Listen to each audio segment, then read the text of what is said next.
अस्सलाम वालेकुम। I hope आप सब बिल्कुल ठीक होंगे, मज़े में होंगे। अल्हम्दुलिल्लाह हम लोग भी बिल्कुल ठीक हैं। तो चलें जी आज ना साग पकाते हैं। तो आज मैं बनाने लगी हूँ साग और मैंने सोचा चले आपके साथ भी शेयर करती हूँ और आपको दिखाती हूँ कि हम यहाँ पर साग कैसे पकाते हैं। तो ये टिन पैक में ना साग है, यानी ये सरसों का बना बनाया साग इसी तरह शायद इंडिया से आता है मेरा ख़्याल है।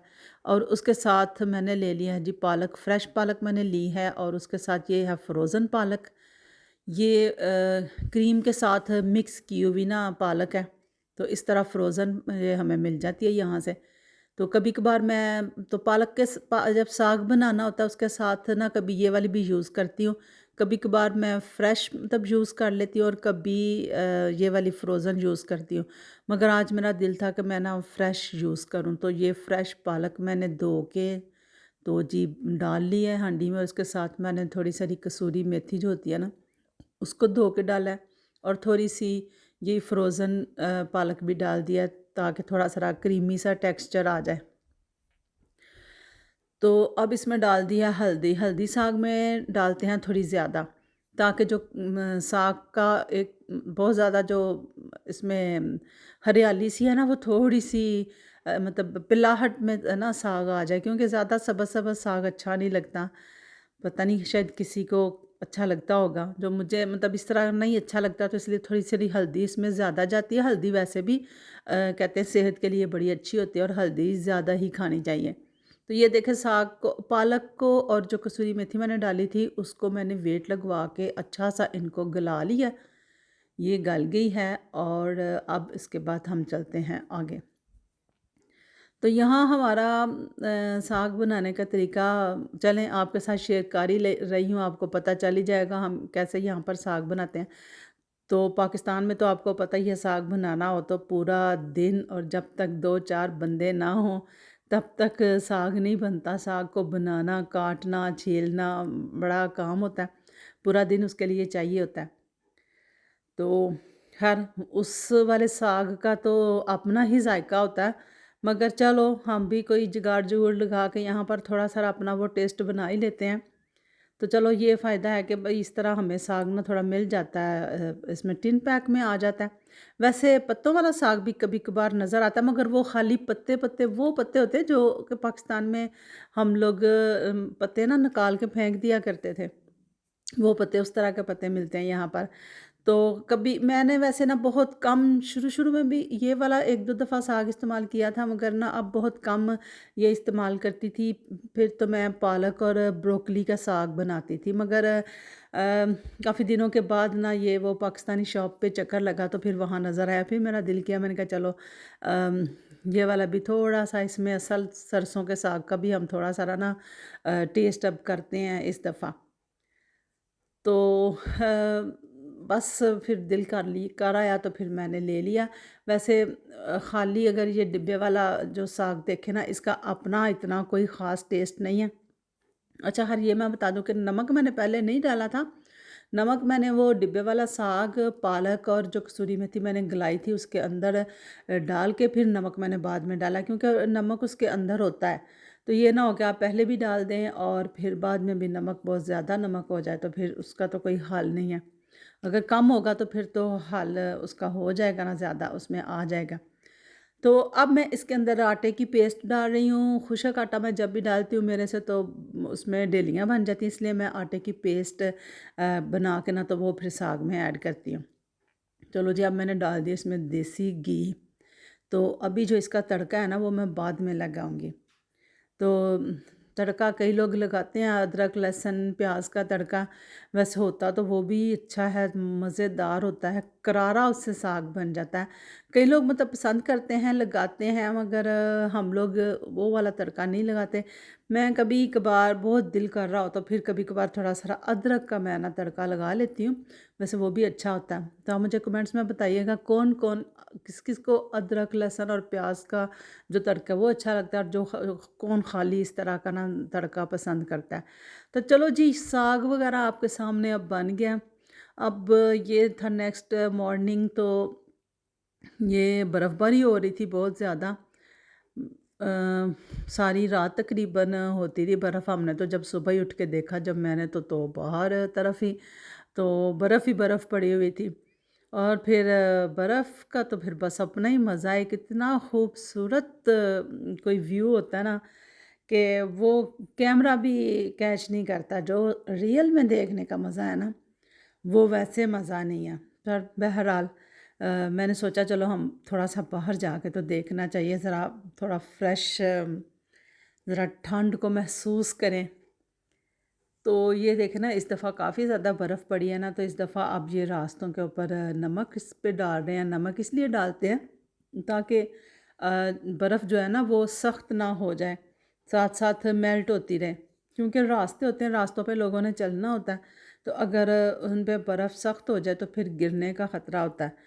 तो ज़ाहिर है गिरेंगे, चोट लगेगी, तो ये सारा जो फिर इंतज़ामिया को इसका ना भुगतना पड़ता है कि भई आपने टाइम के साथ किया क्यों नहीं है, इसका हल क्यों नहीं किया।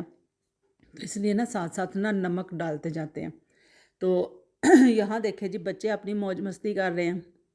ये सुबह-सुबह का टाइम है, तकरीबन 9-10 का टाइम है, क्योंकि छुट्टी वाला दिन है ना, तो 9-10 का टाइम है और बच्चे बस देखें यहाँ सब लोग सुबह-सुबह ही उठ जाते हैं। अच्छा, आगे-पीछे बच्चे कभी बाहर निकले ना हों, मगर जब बर्फ़बारी होती है, जब इस तरह बर्फ़ पड़ती है ना, तो फिर तो बच्चे तो बस फिर तो ऐसा लगता है जैसे हमारे यहाँ पर कोई रौनक लगी हुई है। आगे-पीछे मैं हमेशा अक्सर देखती हूँ तो मैं कहती हूँ हाय कोई बंदा ही नज़र आ जाए, पर कोई नहीं नज़र आता। पर चलो बहरहाल बाहर से अब मैं जी वेदर वगैरह एंजॉय करके तो अब आ गए। अब हम नाश्ता बनाते हैं, तो नाश्ते में बनाने लगी अब मकई की रोटी, साग और मकई की रोटी। वाह! मौसम भी बड़ा अच्छा हो गया था और उसके साथ-साथ जी मकई की रोटी भी वाह माशाल्लाह। तो चलें, ये जो साग है ना, वो साग सॉरी कह रही हूँ, आटा है, मकई का आटा इस पैकेट के अंदर। तो ये वाला भी मैं फ़र्स्ट टाइम ही यूज़ करने लगी हूँ। अब देखती हूँ, फिर आपको बताऊँगी कि ये कैसा है। तो देखने में तो बड़ा प्यारा साफ-सुथरा सा आटा लग रहा है। तो देखने में भी हाँ, हल्का-हल्का सा थोड़ा-सा रेतला-रेतला सा लग रहा है। तो चलें अब देखते हैं, इसमें थोड़ा-सा गंदम का आटा शामिल कर लेते हैं ताकि थोड़ा-सा आटा जो है ना वो नरम हो जाए। तो चलें जी, इसको हम अब आटे को गूँध लेते हैं और आटे को गूँधना है नीम गर्म पानी से। बस नीम गर्म पानी इसीलिए इस्तेमाल करते होंगे ना, बस ज़रा अच्छा सा आटा नरम हो जाए, अच्छा सा गूँध जाए। तो वैसे जब दूसरा आटा पानी दूसरे से कर सकते हैं, तो ये भी कर सकते ही होंगे। तो मगर ख़ैर हमने तो यही देखा है जी, जो मकई का आटा है ना उसको गर्म पानी से ही गूँधा जाता है। तो ये आटे को ना हम थोड़ा-थोड़ा इस तरह डाल के थोड़ा-सा इसको इकट्ठा सा करके तो रख लेते हैं। तो जो खाली बाकी पेड़े-पेड़े का जो आटा है ना, वो मसल-मसल के तो उसको नरम करते हैं और फिर उसकी रोटी पकती है। यानी ये जो मकई की रोटियाँ ना, इनको बहुत ज़्यादा टाइम लगता है और बड़ी एनर्जी भी चाहिए होती है इसको मसलने के लिए। मकई की रोटी पका तो लेते हैं, मगर बाद में जो बाजू का हाल होता है ना, वो चलो फिर पकाने के लिए, खाने के लिए मेहनत तो करनी पड़ती है। तो बहरहाल, तो ये देखें ना, आटे को हाथों की हथेलियाँ होती हैं ना, उनके साथ मसला है, उनके साथ मसल-मसल के अब ये एक पेड़ा जो जितनी रोटी बनेगी ना उतना एक पेड़ा ले लिए और उसको इस तरह इसको बड़े आराम-आराम से, प्यार-प्यार से ना इस रोटी को पकाना पड़ता है। कभी इस तरह से करके आप इसको कर लें। अगर इस तरह ज़्यादा करते जाएँगे फिर इसके जो किनारे हैं वो ख़राब हो जाते हैं। फिर कभी किनारे ठीक करने पड़ते हैं, कभी इस तरह करा के। तो चला जी, बहरहाल रोटी ये देखें मेरी हो गई है बड़ी। अब जो थोड़ी बहुत कसर रह जाएगी वो तवे के ऊपर डाल के तो फिर हम इसको पूरा करते हैं।